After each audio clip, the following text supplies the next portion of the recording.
राजाधिराज सद्गुरुनाथ महाराज की जय। श्री गुरुदेव दत्त।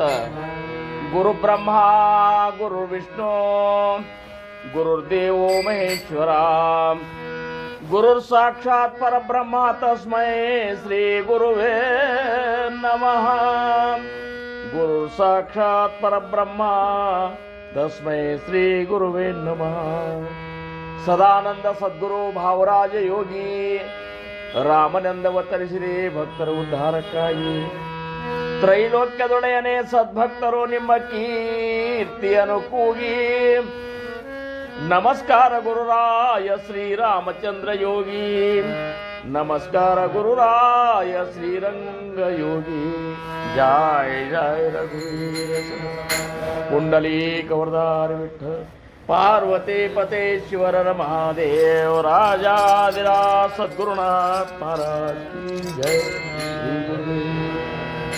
श्री राम जय राम जय जय राम श्री राम जय राम जय जय राम।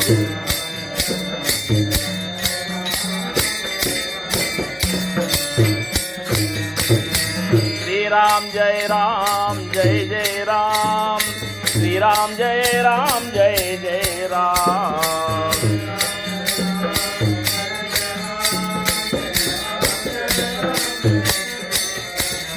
श्री राम जय जय राम श्री राम जय जय राम।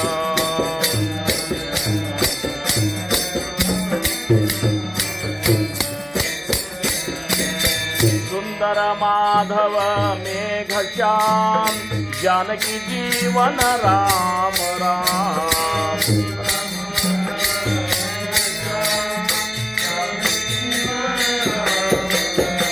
श्री राम जय जय राम श्री राम जय जय राम।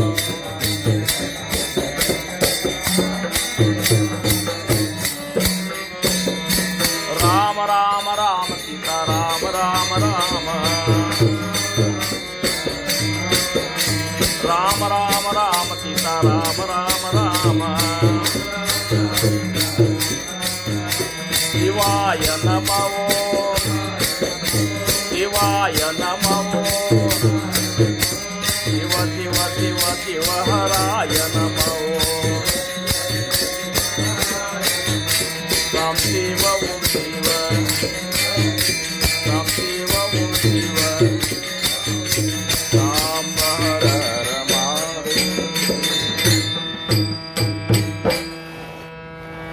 श्रोते पुसती कोण ग्रंथ काय बोलिले जी येथ।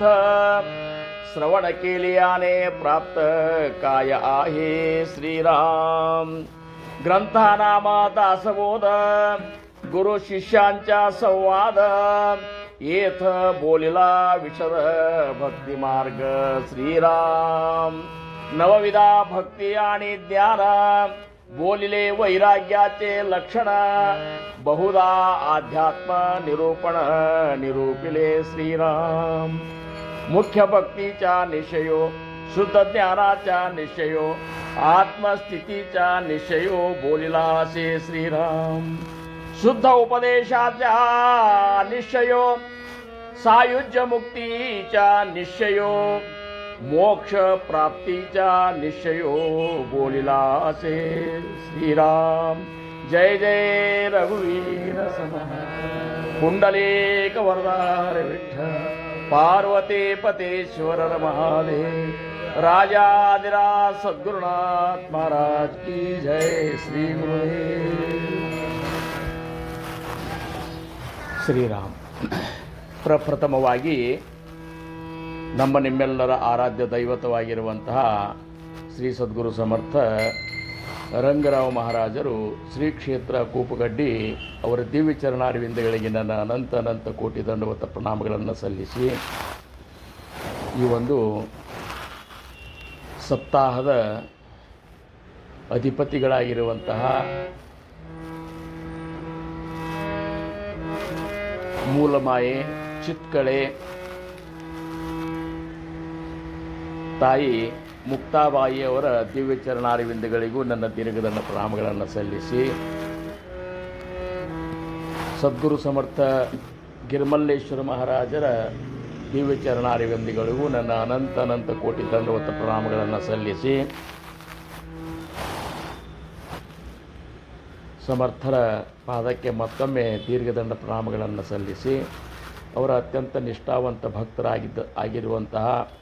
ಆಗಿದ್ದಂತಹ ನಮ್ಮೆಲ್ಲರ ಹಿರಿಯ ಗುರು ಬಂದು ಶ್ರೀಯುತ ಮೋನಪ್ಪ ಸಿಂಧೂರು ಅವರ ದಿವ್ಯ ಚರಣಾರವಿಂದಗಳಿಗೂ ನನ್ನ ಅನಂತ ಕೋಟಿ ದಂಡವತ ಪ್ರಣಾಮಗಳನ್ನು ಸಲ್ಲಿಸಿ, ಸಪ್ತಾಹದ ನಿಮಿತ್ತ ಕೂಡಿರುವಂತಹ ಎಲ್ಲ ಗುರುಬಂಧುಗಳಿಗೆ, ಗುರು ಭಗಿನಿಯರಿಗೆ ನನ್ನ ಶಿರಸಾಷ್ಟಾಂಗ ನಮಸ್ಕಾರ.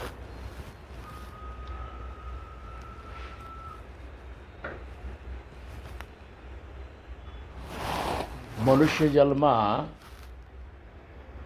ದುರ್ಲಭವಾಗಿರುವಂತಹ ಈ ಮನುಷ್ಯ ಜನ್ಮ ನಮಗೆ ಪ್ರಾಪ್ತ ಆಯಿತು. ಅತಿ ದುರ್ಲಭವಾಗಿರುವಂತಹ ಸತ್ಸಂಗನೂ ನಮಗೆ ಪ್ರಾಪ್ತ ಆಗ್ಯದ. ಅದರ ಜೊತೆ ದುರ್ಲಭದಲ್ಲಿ ದುರ್ಲಭವಾಗಿರುವಂತಹ ಸದ್ಗುರುಗಳ ಅನುಗ್ರಹನೂ ನಮಗೆ ಪ್ರಾಪ್ತ ಆಗ್ಯದ. ಮತ್ತು ಇಷ್ಟೆಲ್ಲ ಆದಮೇಲೆ ಇದೇ ಒಂದು ಜನ್ಮದೊಳಗೆ ನಾವು ಮೋಕ್ಷವನ್ನು ಸಂಪಾದಿಸದೆ ಮತ್ತೆ ತಿರುಗಿ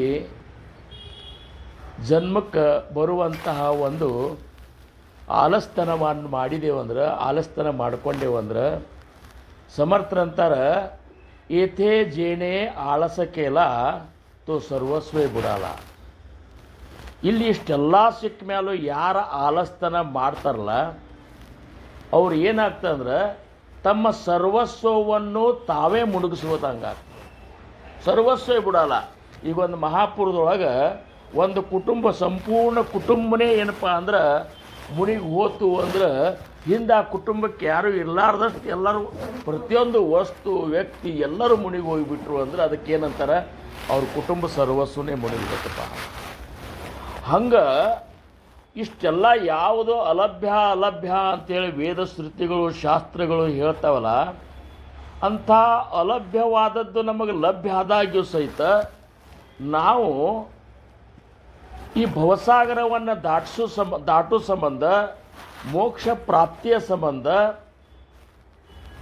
ಅಹರ್ನಿಶಿ ಅಂತಂದ್ರೆ ತುಕೋಬಾರಾಯರೇನಂದ್ರು ಅಹರ್ನಿಶಿ ಸದಾ ಪರಮಾರ್ಥಕರವ ಅಂತ. ಈ ಪರಮ ಅರ್ಥವನ್ನು ಅಥವಾ ಶುದ್ಧ ಜ್ಞಾನವನ್ನು, ಬ್ರಹ್ಮಜ್ಞಾನವನ್ನು ನಾವು ಪ್ರಾಪ್ತ ಮಾಡ್ಕೊಳ್ಳಿಕ್ಕೆ ಸತತವಾಗಿ ನಾವು ಪ್ರಯತ್ನ ಮಾಡಲಿಲ್ಲ, ಅದರೊಳಗೆ ನಾವು ಆಲಸ್ತನ ಮಾಡಿಕೊಂಡೇವಂದ್ರೆ ಏನಾಗ್ತದೆ? ಸರ್ವಸ್ವೇ ಬಿಡಲ್ಲ, ನಮ್ಮದೆಲ್ಲ ಮುನಿಗೆ ಹೋದಂಗೆ ಆಗ್ತದೆ. ದೇವನಾಹಿ ಓಳಕ್ಕಿಲ್ಲ ವಿವೇಕದ. ನಾವು ವಿವೇಕವನ್ನು ಜಾಗೃತಿ ಮಾಡ್ಕೊಳ್ಳಾರ್ದ, ಪ್ರಜ್ಞೆಯನ್ನು ಜಾಗೃತಿ ಮಾಡ್ಕೊಳ್ಳಾರ್ದ ಏನೇನೋ ಮಾಡ್ಕೊತ ಹೋಗಿಬಿಟ್ಟೇವಂದ್ರೆ ಭಗವಂತನ ಒಂದು ದರ್ಶನ ನಮಗಾಗೋದಿಲ್ಲ. ಸದ್ಗುರುಗಳ ರೂಪವನ್ನಷ್ಟೇ ನಾವು ಚಿಂತನೆ ಮಾಡ್ಕೊತ ಹೋಗ್ಬೇಕಾಗ್ತದೆ. ಸದ್ಗುರುಗಳ ಸ್ವರೂಪ ಏನಿತ್ತು ಅನ್ನುವಂಥದ್ದು ಅನುಭವಕ್ಕೆ ಬರೋದಿಲ್ಲ. ಏನು ಅದಕ್ಕೆ ಸಮರ್ಥರಂತಾರ ದಾಸಬೋಧನಾಗ ಒಂದು ಕಡೆ ಧಾನ್ಯ ಉದಂಡ ಮೋಜಿಲೆ ಪರಿ ಮಾಫಿ ನಾಹಿ ಭಕ್ಷಿಲೆ ವಿವರಲೆಯ ವಿಣ ತೈಸೆ ಜಾಲೆ ಪ್ರಾಣಿ ಮಾತ್ರಾಸಿ ಅಂಥೇಳಿ ಒಂದು ಓವಿ ಬರೆದ. ಸಮರ್ಥರು ದಾಸಬೋಧನೊಳಗೆ ಬರಿಲಾರ್ದು, ನಿಷ್ಠುರವಾಗಿ ಹೇಳಲಾರ್ದು, ಪ್ರೇಮದಿಂದ ಬದಲಾವಣೆ ಆಗಲಿ ಅಂತ ಪ್ರಯತ್ನ ಮಾಡಿದ್ದು ಕಡಿಮೆನಿಲ್ಲ. ಅವರಂತಾರೆ ಧಾನ್ಯ ಉದಂಡ ಮೋಜಿಲೆ. ಈಗ ನೋಡ್ರಿಪ್ಪ, ಒಂದು ದೃಷ್ಟಾಂತ ಕೊಡ್ತೀನಿ ನಿಮಗೆ. ಸಾಕಷ್ಟು ಒಂದು ಅದ್ದನಿಗೆ ಧಾನ್ಯವನ್ನು ಅಳದದಂದ ಮಾತ್ರಕ್ಕೆ, ಸಾವಿರಾರು ಚೀಲ ಅಳದದ ಅಂದ ಮಾತ್ರಕ್ಕೆ ಅದ್ದನಿಗೆ ಅಹಂಕಾರದಿಂದ ನನ್ನೇನು ಕೇಳ್ತೀಯೋ, ನಾನು ಸಾವಿರಾರು ಚೀಲ ಅಳದನಿ ಅಂಥೇಳಿ ಅಕಸ್ಮಾತ್ ಅಹಂಕಾರ ಪಟ್ಕೋತು, ನಾನೇ ಶ್ರೇಷ್ಠ ಅಂತ ಕಲ್ಪನಾ ಮಾಡ್ಕೋತು ಅಂದ್ರೆ ಪ್ರಶ್ನೆ ಹಾಕ್ತಾರೆ, ಹಂಗಾರೆ ಒಂದರೆ ಕಾಳು ತಿಂದೀಯ ನೀನು? ಹೌದಪ್ಪ, ಸಾವಿರಾರು ಚೀಲ ನೀನು ಅಳದಿ, ಆದ್ರೆ ಒಂದರ ಕಾಲದಿಂದೇನು ಬರೀ ಮಾಪಿನ ಹಿ ಪಕ್ಷಿಲೆ ಆ ಮಾಪು ಒಂದು ಕಾತಿರ್ಲಿಲ್ಲ. ಮತ್ತು ಹಿಂಗ್ಯಾಕಾತು ಅಂದ್ರೆ ಹಿಂಗೆ ಯಾಕೆ ಆಗ್ತದೆ? ಸಾಕಷ್ಟು ಗ್ರಂಥಗಳನ್ನು ನಾವು ಓದಿದ್ದು ಆಗ್ಯದ. ದಾಸೋದ ಎಷ್ಟು ಸರಿ ನಾವು ಪಾರಾಯಣ ಮಾಡೇವು ಅಥವಾ ಎಷ್ಟು ಸರಿ ಅವನ್ನ ಓದೆವು. ದಾಸೋದದ ಮೇಲೆ ಓವಿ ಮೇಲೆ ಎಷ್ಟು ಸರಿ ಪ್ರವಚನ ಕೇಳೆವು. ಮಹಾರಾಜರಿದ್ದಾಗೂ ಸಹಿತ ದಾಸಬೋಧವನ್ನು ಓದಿಸಿ ಪ್ರವಚನ ಹೇಳ್ತಿದ್ರು. ಮುಂದೆ ಅವ್ರ ಕೃಪಾದಿಂದ ಈಗ ದಾಸಬೋಧನ ಓವಿಯನ್ನು ತಗೊಂಡೇ ನಮ್ಮ ಮುಖಾಂತರ ಸಮರ್ಥರು ಹೇಳಿಸ್ಲಿಕ್ಕತ್ತಾರ. ಎಷ್ಟು ಕೇಳಿಲ್ಲ ಹಂಗಾರ? ಉದಂಡ ಭಾಳಷ್ಟು ಕೇಳೇವು ನಾವು, ಭಾಳಷ್ಟು ಕೇಳೇವು, ಭಾಳಷ್ಟು ಹೇಳೇವು. ಉದಂಡ ಮೋಜಿಲಿ ಪರಿ ಮಾಫಿ ಬಕ್ಷಿಲೆ ಆ ಹೆಂಗೆ ಅದ್ದನಿಗೆ ಏನೂ ತಿಳಿಲ್ಲದ ಹಂಗೆ ಅದರೊಳಗಿನ ಒಂದೂ ವಿಚಾರವನ್ನು ನಾವು ನಮ್ಮ ಅಂತರಂಗದೊಳಗೆ ಇಳಿಸ್ಬಿಡಿಲ್ಲ. ಅಂದ್ರೆ ಯಾಕೆ ಆಗ್ತದೆ ಹಿಂಗೆ ಅಂದ್ರೆ ಬರೀ ಕೇಳಿಬಿಟ್ಟೆವು ನಾವು. ಕೇಳಿದ್ದನ್ನು ಮನನ ಮಾಡಲಿಲ್ಲ, ಮನನ ಮಾಡಿದ್ದನ್ನು ನಿಧಿ ಧ್ಯಾಸಕ್ಕೆ ಹಚ್ಕೊಳ್ಳಿಲ್ಲ. ಮತ್ತು ಅಂದಾಗ ನಿನ್ನ ಆಂತರಿಕವಾಗಿ ಪರಿವರ್ತನೆ ಏನಾದಂಗಾತು? ಈಗ ಬಾಹ್ಯ ಪರಿವರ್ತನೆ ನಮ್ಮಲ್ಲಿ ಸಾಕಷ್ಟಾಗ್ಯದ. ಬೇಕಾದಷ್ಟು ಸಪ್ತಾಹಗಳು ಹೆಚ್ಚಾಗ್ಯಾವ. ವೈಭವದಿಂದ ಸಪ್ತಾಹನೂ ಮಾಡ್ಲಿಕ್ಕತ್ತೇವು. ಸರ್ವಸಾಧಾರಣ ಸಾಕಷ್ಟು ಮಂದಿ ಪ್ರವಚನಗಳನ್ನು ಹೇಳಲಿಕ್ಕತ್ತಾರ, ಕೇಳಲಿಕ್ಕತ್ತಾರ. ಇಷ್ಟಾದರೂ ಸಹಿತ ಅಂತರಂಗದೊಳಗೆ ಪರಿವರ್ತನೆ ಆಗಲಿಲ್ಲ. ನಮ್ಮ ಹೃದಯ ವಿಶಾಲ ಆಗಲಿಲ್ಲ, ಮನಸ್ಸು ವಿಶಾಲ ಆಗಲಿಲ್ಲ, ಹೃದಯ ಪವಿತ್ರ ಆಗಲಿಲ್ಲ, ನಿಷ್ಕಲ್ಮಶವಾದಂತಹ ಪ್ರೇಮ ನಮ್ಮಲ್ಲಿ ಪ್ರಕಟ ಆಗಲಿಲ್ಲ. ಮಹಾರಾಜನ ಮಾಡಿದಂತಹ ಪ್ರೇಮವನ್ನು ನಾವು ಅಕಸ್ಮಾತ್ ಮತ್ತೊಬ್ಬರಿಗೆ ಮಾಡಿದ್ದೇ ಆದ್ರೆ ಅದು ಗುರುವಿನ ಭಕ್ತಿಯನ್ನು ಬೆಳೆಸುವುದು ಅಂತ ಅದಕ್ಕಂತಾರಂತಾರೆ. ಗುರುವಿನ ಭಕ್ತಿ ಬೆಳೆಸಿದಂದ್ರೆ 4 ಕಡೆ ಸಪ್ತಾಹಗಳನ್ನು ಹಮ್ಕೋದು ಅಥವಾ 4 ದಿಂಡಿ ಅಡ್ಡಾಡೋದು ಅಥವಾ ಏನೇನೋ ಏನಪ್ಪ ಅಂದ್ರೆ ವೈಭವವನ್ನು ಜಗತ್ತಿಗೆ ಸಮಾಜಕ್ಕೆ ಕಾಣುವಂಗೆ ಮಾಡೋದು ಇದು ಗುರುಭಕ್ತಿ ಬೆಳೆಸುವ ಲಕ್ಷಣ ಅಲ್ಲ. ಗುರುಭಕ್ತಿ ಬೆಳೆಸೋದು ನಿಜವಾದ ಏನಪ್ಪ ಅಂದ್ರೆ ಮಹಾರಾಜರು ನಮ್ಮನ್ನು ಅನಿಮಿತ್ಯ ಬಾಂಧವರಾಗಿ ಬಂದು ನಮ್ಮನ್ನು ಪ್ರೇಮ ಮಾಡಿದರು. ನೀವೊಮ್ಮೆ ಮಹಾರಾಜರ ಬಗ್ಗೆ ಒಂದು ಸ್ವಲ್ಪ ನೀವು ಹಿಂಗೆ ಹೊಳ್ಳಿ ನೋಡಿಬಿಟ್ರಂದ್ರೆ ಮಹಾರಾಜರು ನಮಗೇನೂ ಸಂಬಂಧ ಇದ್ದಿದ್ದಿಲ್ಲ. ಅವ್ರು ಎಂದು ಸಾಲೋಡಿಗೆ ಒಳಗೆ ಪ್ರಪಂಚ ತ್ಯಾಗ ಮಾಡಿ ಏನು ಬಂದ್ರಲ್ಲ, ಬಂದ ಮೇಲೆ ಅಲ್ಲಿ ಇಲ್ಲಿ ಇದು ಮಾಡ್ಕೊಂಡು ಅಡ್ಡಾಡಿ ಏನೋ ಒಟ್ಟು ಮಹಾರಾಜರು ಒಂದು ತನ್ನ ಗುರುವಿನ ವೃಂದಾವನ ಕಟ್ಟಬೇಕಂತ ಪ್ರಯತ್ನ ಮಾಡಿದರು. ಕೊನೆಗೊಮ್ಮೆ ಪಾಂಡುರಂಗರ ಆಜ್ಞೆಯ ಮೇರೆಗೆ, ಸದ್ಗುರು ಸಮರ್ಥ ಭಾವಸಾಹೇಬ್ ಮಹಾರಾಜರ ಆಜ್ಞೆಯ ಮೇರೆಗೆ, ಎಲ್ಲ ಹಿರಿಯ ಮಹಾರಾಜರ ಒಂದು ಆಜ್ಞೆಯ ಮೇರೆಗೆ ಅವ್ರೇನು ಮಾಡಿದರು, ಕುಕ್ಕುಟಮನಿ ಆಶ್ರಮಕ್ಕೆ ಬಂದು ಕುಬಕಡ್ಡಿ ಒಳಗೆ ಸಂಪ್ರದಾಯ ಒಂದು ವೃಂದಾವನ ಸ್ಥಾಪನೆ ಮಾಡಿ ಸಂಪ್ರದಾಯ ಬೆಳೆಸಿದ್ರು. ಕುಬಕಡ್ಡಿ ಒಳಗೆ ಹೌದಪ್ಪ ಯಾರೇ ಅವ್ರ ಸಂಬಂಧಿಕರಿದ್ದಾರಂತೂ ಬರಲಿಲ್ಲ. ಕೇವಲ ಪಾಂಡುರಂಗ ಆಜ್ಞೆ ಮಾಡಿದ, ನೀ ಕುಕ್ಕುಟ ಮನೆ ಆಶ್ರಮಕ್ಕೆ ಹೋಗು, ಅಲ್ಲೊಬ್ಬ ಸಂತಿದ್ದಾನ, ಅಲ್ಲಿ ನಿನ್ನ ಎಲ್ಲ ವ್ಯವಸ್ಥೆ ಮಾಡ್ತಾನೆ, ನೀ ಹೋಗು ಅಂತ ಇಷ್ಟೇ ಆಜ್ಞೆ ಮಾಡಿದ. ಆ ಸಂತಿಗೆ ಏನು ಆಜ್ಞೆ ಮಾಡಿದ ಪಾಂಡುರಂಗ, ಇಂಥ ಒಬ್ಬವ ಬಿಳಿ ಅರಿಬೆ ಹಾಕ್ಕೊಂಡಂಥ ಒಬ್ಬ ಸನ್ಯಾಸಿ ಬರ್ತಾನೆ, ಶ್ವೇತ ವರ್ಣ ಇದು ಹಾಕ್ಕೊಂಡಂಥ ಸನ್ಯಾಸಿ ಬರ್ತಾನೆ, ಅವ್ನು ಕರ್ಕೊಂಡು ಬಂದು ನೀವು ಅವಾಗೆಲ್ಲ ರೀತಿ ವ್ಯವಸ್ಥೆ ಮಾಡಿಕೊಡು ಅಂತ ಇಷ್ಟೇ ಹೇಳಿದ. ಅಂದರೆ ಇಲ್ಲಿ ಯಾರೂ ನಾವು ಮಹಾರಾಜರಿಗೆ ಸಂಬಂಧಿಕರು ಇದ್ದಿದ್ದಿಲ್ಲ. ಹಂಗಾರೆ ಇವತ್ತಿನ ಪರಿಸ್ಥಿತಿ ಒಳಗೆ ನಮಗೆ ಮಹಾರಾಜರಿಗೆ ಎಷ್ಟು ಸಂಬಂಧದ ಅಂತಂದ್ರೆ, ನಮ್ಮ ಮಹಾರಾಜರನ್ನ ಬಿಟ್ಟು ನಮಗೆ ಅನ್ಯ ಯಾವ ಸಂಬಂಧಗಳು ಮಹತ್ವಪೂರ್ಣ ಅನಿಸ್ಲಾರ್ದಷ್ಟು ಅವ್ರ ಸಂಬಂಧದ ನಮಗೆ. ಅಂದ್ರೆ ಮತ್ತೆ ಯಾವ ಅಣ್ಣ, ತಮ್ಮ, ಅಕ್ಕ, ತಂಗಿ, ತಂದೆ, ತಾಯಿ, ಬಂಧು ಬಳಗ, ರಕ್ತ ಸಂಬಂಧಿಗಳು, ಋಣಾಣಿ ಬಂಧಿಗಳು ಇವರೆಲ್ಲರೂ ಎಷ್ಟು ನಮ್ಮ ಪ್ರಪಂಚದೊಳಗೆ ಒಬ್ರಿಗೊಬ್ಬರು ನಾವು ಸಂಬಂಧ ಇದ್ದೇವಲ್ಲ, ಈ ಎಲ್ಲ ಸಂಬಂಧಕ್ಕಿಂತ ಅತಿ ಹೆಚ್ಚಿನ ಸಂಬಂಧ ನಮ್ಮದು ಯಾರ್ದದ ಅಂದರೆ ಮಹಾರಾಜರ ಸಂಬಂಧ ಅದ. ಮಹಾರಾಜರ ಸಂಬಂಧ ಅದು ಹೆಂಗೆ ನಿರ್ಮಾಣ ಆತ? ಹಂಗಾರ ಏನೂ ಸಂಬಂಧ ಇಲ್ದವ್ರು ಬಂದು ನಮ್ಮನ್ನು ಇಷ್ಟು ಸಂಬಂಧ ಹೆಂಗೆ ಕಟ್ಕೊಂಡ್ರು ಅಂದರೆ ಏನೂ ಮಾಡಲಿಲ್ಲ. ಅವರು ನಿಷ್ಕಲ್ಮಶ ಹೃದಯದಿಂದ ಪ್ರೇಮ ಮಾಡಿದರು.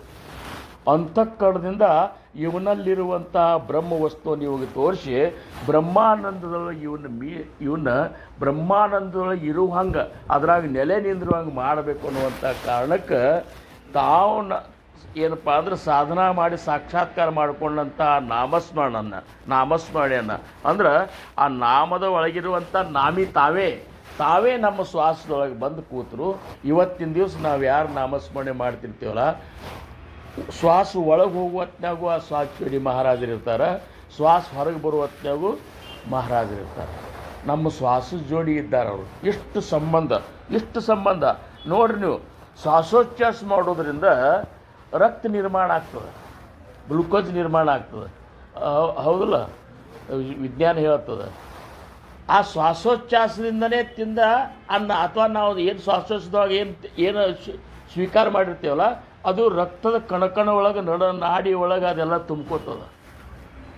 ರೋಮ ರೋಮಕ್ಕೆ ಕೋಟಿ ಲಿಂಗವ ಧರಿಸಿದ ಭೀಮನ ನೆನೆದರೆ ಬಿಟ್ಟು ಹೋಗುದು ಪಾಪ ಅಂಜಿಕಿನ್ಯಾತಕಯ್ಯ ಅಂಥೇಳಿ ಪದ ಕೇಳವಿಲ್ಲ ನಾವು. ಅಂದ್ರೆ ರೋಮದೊಳಗೆ ನಾಡಿ ಒಳಗೆ ಮಹಾರಾಜರು ನಮ್ಮಲ್ಲಿ ಇಲ್ಲಿ ಸಂಚಾರ ಆಗಬೇಕಾಗಿತ್ತು. ಈಗ ಮಹಾರಾಜರ ಸಂಚಾರ ಆಗಬೇಕಾಗಿತ್ತು. ರೋಮದೊಳಗೆ ರಕ್ತದ ಕಣಗಳೊಳಗೆ ನಾಡಿ ಒಳಗೆ ಸಮರ್ಥರೇ ಸಂಚಾರ ಮಾಡ್ಲಿಕ್ಕತ್ತಿದ್ರಂದ್ರೆ ಆ ವ್ಯಕ್ತಿಯ ಲಕ್ಷಣನೇ ಬೇರೆ. ಮಹಾರಾಜರಂತಲ್ಲಿ ಇರುವಂತಹ ಎಲ್ಲ ಗುಣಗಳಷ್ಟೇ ಅಲ್ಲ, ಮಹಾರಾಜರ ರೂಪ ಸಹಿತ ಅಲ್ಲೇ ಸೂಕ್ಷ್ಮದಾಗ ಕಂಡು ಬರುವಷ್ಟು ಇಷ್ಟು ಐಕ್ಯತಾ ಗುರು ಶಿಷ್ಯರಲ್ಲಿ ಇದು ಆಗ್ತದೆ. ಆವಾಗ ಗುರು ಮತ್ತು ಶಿಷ್ಯರಲ್ಲಿ ಭೇದೇ ಉಳಿದಿಲ್ಲ. ಇದು ಯಾವಾಗ ಅಂದ್ರೆ ಅಖಂಡ ಸಾಧನ ಮಾಡಿದಾಗ ಇದು ಆಗ್ತದೆ. ವಿದ್ಯಾ ಉದಂಡತಿ ಶಿಖಲ. ಇನ್ನೊಂದು ಓವಿ ಒಳಗೆ ಸಮರ್ಥರು ಅಂತಾರೆ, ವಿದ್ಯಾ ಉದಂಡತಿ ಶಿಖಲ ಪರಿ ಪ್ರಸಂಗಮಾನ ಚುಕತದ ಜಿಗಿಯಲ ಮಗತಯ ವಿದ್ಯಾಲ ಕೋಣ ಖುಷಿ. ಸಾಕಷ್ಟು ಕಲ್ತ, ಸಾಕಷ್ಟು ತಿಳ್ಕೊಂಡ, ಆಧ್ಯಾತ್ಮದಾಗ ಸಾಕಷ್ಟು ತಿಳ್ಕೊಂಡ. ಉದಂಡತಿ ಶಿಖಲ ಭಾಳಷ್ಟು ಕಲ್ಕೊಂಡ, ಯಾರಿಂದನೂ ಕೇಳ್ಕೊಂಡ, ಗ್ರಂಥ ಓದ್ಕೊಂಡ, ಏನೇನೋ ಮಾಡ್ಕೊಂಡ. ಸರ್ವಸಾಧಾರಣ ಬೇಕಾದ ಪ್ರಶ್ನೆ ಕೇಳಿದ್ರು ಸಹಿತ ಆಧ್ಯಾತ್ಮಿಕ ರೀತಿಯಿಂದ ಉತ್ತರ ಕೊಡುವಷ್ಟು ಸಿಕ್ಕಲ್ತ. ಹೌದಲ್ಲ? ಆದರೆ ಯಾವ ಪ್ರಸಂಗಮಾನ ಚುಕತೆಗಿಯಲ್ಲ, ಅವನಂತಲ್ಲಿ ಏನು ನಿರ್ಮಾಣ ಆಗಬೇಕಾಗಿತ್ತು, ಅವನು ಏನು ಪರಿವರ್ತನೆ ಆಗಬೇಕಾಗಿತ್ತು, ಅದು ಆಗಲಿಲ್ಲ. ಏನು ಪರಿವರ್ತನೆ ಆಗಬೇಕಾಗಿತ್ತು ನಮಗೆ? ಇಷ್ಟೆಲ್ಲ ಮಾಡಿದ ಮೇಲೆ ಏನು ಪರಿವರ್ತನೆ ಆಗಬೇಕಾಗಿತ್ತು? ನಮ್ಮಲ್ಲಿ ಎಂತಾದ್ರೆ ಪವಿತ್ರವಾದಂತಹ ಭಕ್ತಿ ನಿರ್ಮಾಣ ಆಗಬೇಕಾಗಿತ್ತು. ಮಹಾರಾಜರ ಮೇಲೆ ಭಕ್ತಿ ಹಂಗಾಗಬೇಕಾಗಿತ್ತು ಅಂದ್ರೆ ದೇವ ಮಂಜಿ ಆಪುಲಿ ಪ್ರಾಣ ಅಂತಾರೆ. ಸಮರ್ಥರಂತಾರೆ, ನನ್ನ ಸದ್ಗುರುನಾಥ ಅಂದ್ರೆ ನನ್ನ ಪ್ರಾಣ. ಹೆಂಗೆ ಪ್ರಾಣವನ್ನು ಬಿಡಲಿಕ್ಕೆ ನಾವು ತಯಾರಾಗುವುದಿಲ್ಲ, ಹಂಗೆ ಸದ್ಗುರುನಿಂದ ವಿಸ್ಮರಣೆ, ಸದ್ಗುರುನ ಒಂದು ನಾಮಸ್ಮರಣೆ ವಿಸ್ಮರಣೆ ಆಗಲಾರ್ದಷ್ಟು ನಮ್ಮಲ್ಲಿ ಅಂಥ ಒಂದು ಭಕ್ತಿ ನಿರ್ಮಾಣ ಆಗಬೇಕಾಗಿತ್ತು. ಪ್ರೇಮ ಎಲ್ಲಿ ಪ್ರೇಮ ನಿರ್ಮಾಣ ಆಗ್ತದೆ, ಪ್ರೇಮ ನಿರ್ಮಾಣ ಆದಾಗ ಮಾತ್ರ ತ್ಯಾಗ ನಿರ್ಮಾಣ ಆಗ್ತದೆ. ಯಾವಾಗಲಿ ಭಕ್ತಿ, ಜ್ಞಾನ, ವೈರಾಗ್ಯ ಈ ಮೂರು ನಮ್ಮಲ್ಲಿ ಬರಬೇಕಾಗಿತ್ತು. ಭಕ್ತಿ ಪರಿಪೂರ್ಣ ಬರಬೇಕಾಗಿತ್ತು, ಆಮೇಲೆ ಜ್ಞಾನನೂ ಹಾಗೆ ಬರಬೇಕಾಗಿತ್ತು ನಮಗಂದ್ರೆ ಮಹಾರಾಜರು ಮನುಷ್ಯರಲ್ಲ ಅನ್ನುವಂಥದ್ದು ನಿಶ್ಚಿತವಾದಂತಹ ಜ್ಞಾನ ನಮಗಾಗಬೇಕಾಗಿತ್ತು. ಆಗಿರ್ಬೇಕು ಕೆಲವು ಮಂದಿಗೆ. ಆದ್ರೆ ಮಹಾರಾಜರು ಮನುಷ್ಯರಲ್ಲ, ಇವರು ಸಾಕ್ಷಾತ್ ಪರಬ್ರಹ್ಮ ಸ್ವರೂಪ ಅಂತೇಳಿ ಯಾವ ಭಕ್ತಗೆ, ಯಾವ ಶಿಷ್ಯಗೆ ನಿಶ್ಚಯ ಆಗ್ಯದಲ್ಲ, ಹಂಗಾರ ನನ್ನ ಗುರು ಸಾಕ್ಷಾತ್ ಪರಬ್ರಹ್ಮ ಅಂದಾಗ ಗುರುವಿನ ಕಾರ್ಯ ಸಂಬಂಧ ನಾವು ಎಷ್ಟು ಹಂಬಲದಿಂದ ಓಡಿ ಬರಬೇಕು, ಈ ಕಾರ್ಯದೊಳಗೆ ಎಷ್ಟು ನಮ್ಮನ್ನು ನಾವು ಸಂಪೂರ್ಣ ತೊಡಗಿಸ್ಕೋಬೇಕು. ಇಲ್ಲೆಲ್ಲ ಮಹಾರಾಜರು ಎಲ್ಲರೂ ಹೃದಯದೊಳಗೆ ಇದ್ದಾರಂದ್ರೆ ನಮ್ಮ ಮನಸ್ಸು ಎಷ್ಟು ಪವಿತ್ರ ಇರಬೇಕಿಲ್ಲೇ, ನಮ್ಮ ವಿಚಾರ ಎಷ್ಟು ಪವಿತ್ರ ಇರಬೇಕು, ನಮ್ಮ ಭಾವ ಎಷ್ಟು ಪವಿತ್ರ ಇರಬೇಕು. ಎಲ್ಲರಲ್ಲಿಯೂ ಮಹಾರಾಜರನ್ನು ಕಾಣುವಂಥ ಆ ದೃಷ್ಟಿ ನಮ್ಮಲ್ಲಿ ನಿರ್ಮಾಣ ಆಗಬೇಕಾಗಿತ್ತು. ಯಾಕಾಗಿಲ್ಲ ಅಂದ್ರೆ ನಮ್ಮಲ್ಲಿ ವೈರಾಗ್ಯ ನಿರ್ಮಾಣ ಆಗಿಲ್ಲ. ಯಾಕೆ ನಿರ್ಮಾಣ ಆಗಿಲ್ಲ ಅಂದರೆ ಭಕ್ತಿ ನಮ್ಮಲ್ಲಿ ಪರಿಪೂರ್ಣ ತಯಾರಾಗಿಲ್ಲ. ಭಕ್ತಿ ಅಂದ್ರೆ ಏನು? ಪ್ರೇಮ ನಮ್ಮ ಸ್ವರೂಪದ. ಅದನ್ನು ನಾವು ಎಲ್ಲೆಲ್ಲಿ ಹಂಚಿಬಿಟ್ಟೇವು ಅಂದರೆ ಇವತ್ತಿನ ದಿವಸ ವಿಷಯದೊಳಗೆ ನಮ್ಮ ಮನಸ್ಸನ್ನು ಇಡೋದ್ರಿಂದ ವಿಷಯದೊಳಗೆ ನಮ್ಮ ಪ್ರೇಮ ಸಾಕಷ್ಟು ಹಂಚೇವು ನಾವು. ರೊಕ್ಕದ ಮೇಲೆ ಪ್ರೇಮದ, ಆಸ್ತಿ ಮೇಲೆ ಪ್ರೇಮದ, ಹೆಂಡತಿ ಮೇಲೆ ಪ್ರೇಮದ, ಮಕ್ಕಳ ಮೇಲೆ ಪ್ರೇಮದ, ಮೊಮ್ಮಕ್ಕಳ ಮೇಲೆ ಪ್ರೇಮದ, ಪ್ರತಿಷ್ಠಾದ ಮೇಲೆ ಪ್ರೇಮದ, ಅಧಿಕಾರದ ಮೇಲೆ ಪ್ರೇಮದ. ಮತ್ತು ಇವೆಲ್ಲ ಪ್ರೇಮಗಳನ್ನು ನೀನು ನಿನ್ನಂತಲ್ಲಿ ಇರುವಂಥ ಒಂದು ಪ್ರೇಮವನ್ನು ಹಂಚಿದೆ ಅಂದ್ರೆ ಮಹಾರಾಜರ ಸಂಬಂಧ ನಿನ್ನಂತಲ್ಲಿ ಏನು ಉಳಿದದ? ಮಹಾರಾಜರನ್ನ ಪ್ರೇಮ ಮಾಡ್ಲಿಕ್ಕೆ ನಿನ್ನಂತಲ್ಲಿ ಏನದ? ಅಂದ್ರೆ ನೀ ಮಹಾರಾಜರನ್ನ ಪ್ರೇಮ ಮಾಡ್ತೀಯ ಅನ್ನುವಂಥದ್ದು ಇದೊಂದು ರೀತಿ ಬೂಟಾಟಿಕೆ ಅದ. ಮಹಾರಾಜರಿಗೆ ಗೊತ್ತಾಗ್ಲಿಕ್ಕತ್ತದ ಇವ ವಾಸ್ತವಿಕವಾಗಿ ನನ್ನನ್ನು ಪ್ರೇಮ ಮಾಡಲಿಕ್ಕತ್ತಿಲ್ಲ, ಇವ ನನ್ನನ್ನು ಮಾಧ್ಯಮವಾಗಿ ಇಟ್ಟುಕೊಂಡು ವಿಷಯವನ್ನೇ ಪ್ರೇಮ ಮಾಡಲಿಕ್ಕತ್ತಾನ ಅನ್ನುವಂಥದ್ದು ಮಹಾರಾಜರಿಗೆ ಗೊತ್ತದ. ಅಂದಾಗ ಇದು ಯಾಕಾಗ್ಯದ ಅಂದ್ರೆ ಪರಿಪೂರ್ಣವಾದಂತಹ ಜ್ಞಾನ ನಮಗೆ ಪ್ರಾಪ್ತ ಆಗಿಲ್ಲ. ಅಜ್ಞಾನದಿಂದ ನಾವು ಇನ್ನೂ ಹೊರಗೆ ಬಂದಿಲ್ಲ. ವಿಷಯದೊಳಗೆ ಎಲ್ಲಿ ತನಕ ನಮ್ಮ ಮನಸ್ಸು ಇರ್ತದೆ, ಎಲ್ಲಿ ತನಕ ನಮ್ಮ ಬುದ್ಧಿ ಇರ್ತದೆ, ಎಲ್ಲಿ ತನಕ ನಮ್ಮ ಚಿತ್ತ ಇರ್ತದೆ, ಅಲ್ಲಿ ತನಕ ನಾವೆಲ್ಲರೂ ಅಜ್ಞಾನಿಗಳೇ. ನಮಗೆ ಜ್ಞಾನಿ ಬೇಕಾದ ಶಬ್ದಜ್ಞಾನ ಇರಬಹುದು, ಬೇಕಾದಷ್ಟು ಸಂಸ್ಕೃತಗಳನ್ನು ಬಳಸ್ತಿರಬೇಕು, ಬೇಕಾದಷ್ಟು ಏನಪ್ಪ ಅಂದ್ರೆ ಆಧ್ಯಾತ್ಮಿಕ ವಿಚಾರಗಳನ್ನು ಮಾತಾಡ್ತಿರಬೇಕು. ಆದರೆ ನೀನು ನಿಜವಾಗಿಯೂ ನಿನ್ನಂತಲ್ಲಿ ಜ್ಞಾನ ಗುರುನಾಥ ಇವ ಮನುಷ್ಯನಲ್ಲ, ಇವನೇ ದೇವರಿದ್ದಾನ ಅಂತೇಳಿ ಗುರುಚರಣಿ ಠೇವಿತ ಭಾವೇ ಅಪೋಆಪ ಬೇಟೆ ದೇವ ಅಂತ ತುಕೋಬಾರಾಯರು ಪ್ರಮಾಣ ಮಾಡಿ ಹೇಳ್ತಾರೆ. ಎಲ್ಲಿ ಹುಡುಕ್ಯಾಡಬೇಡೋ ನೀನು ಅಂತಾರರು. ಕಂಡುದ ಹಿಡಿಯಲಲ್ಲದೆ ಕಾಣದುದ ನರಸಿ ಹಿಡಿದೆನೆಂದೆಡೆ ಸಿಕ್ಕಿದೆಂಬ ಬಳಲಿಕೆ ನೋಡ. ಕಂಡುದನೆ ಕಂಡು ಗುರು ಪಾದವ ಹಿಡಿದಲ್ಲಿ ಕಾಣದುದ ಕಾಣಬಹುದು ಕಾಣ ಗುಹೇಶ್ವರ ಅಂತಲ್ಲಂ ಪ್ರಭುಗಳು ಅವ್ರಂತಾರೆ. ನಿನ್ನ ಗುರುವಿನಂತೆಲ್ಲಿ ದೇವರಿದ್ದಾನೋ ಅಂತಾರವರು. ಇಲ್ಲಿ ತನಕನೂ ನಾವು ಉಪದೇಶ ತಗೊಂಡಂಥ ಸಾಧಕರೊಳಗೆ 100 ಮಂದಿ ಸಾಧಕರೊಳಗೆ 98 ಮಂದಿ ಗುರು ಮತ್ತು ದೇವರನ್ನು ಬೇರೆ ಮಾಡಿ ಇಟ್ಟಾರೆ. ಇನ್ನೂ ತನಕ ಗುರುವೇ ದೇವರಂತ ತಿಳ್ಕೊಂಡವ್ರು ಕೇವಲ 100ಕ್ಕೆ ಇಬ್ಬರು ಇದ್ದಾರೆ. ಉಳಿಕಿದರೆಲ್ಲರೂ ನಮಗೆ ಗುರುವಿನ ಒಂದು ಕಾರ್ಯದ ಬಗ್ಗೆ, ಗುರುವಿನ ಭಕ್ತಿ ಕಾರ್ಯದ ಬಗ್ಗೆ, ಮನೆಯೊಳಗಾದರೂ ಸಹಿತ ಗುರುವಿನ ಯಾವುದೇ ಒಂದು ಉಪಾಸನೆ ಆಗಲಿ, ಕಾರ್ಯ ಆಗಲಿ, ಮಹಾರಾಜರು ಹೇಳಿದಂಥ ಮಾತಾಗಲಿ, ಇವನ್ನ ತಪ್ಪಿಸ್ಕೊಳ್ಳಿಕ್ಕೆ ನಮಗೆ ಭಯ ಆಗೋದಿಲ್ಲ. ಆದ್ರೆ ಮನೆಯೊಳಗಿನ ದೇವರ ಕಾರ್ಯದೊಳಗೆ ಏನಾದರೂ ಫರ್ಕ್ ಆತಂದ್ರೆ ನಮಗೆ ಭಯ ಆಗ್ತದೆ. ಅಂದ್ರೆ ಸದ್ಗುರುಗಳನ್ನು ಆ ದೇವರಕ್ಕಿಂತ ಹೆಚ್ಚಂತ ನೀ ಎಂದೂ ತಿಳ್ಕೊಳ್ಳಿಲ್ಲ.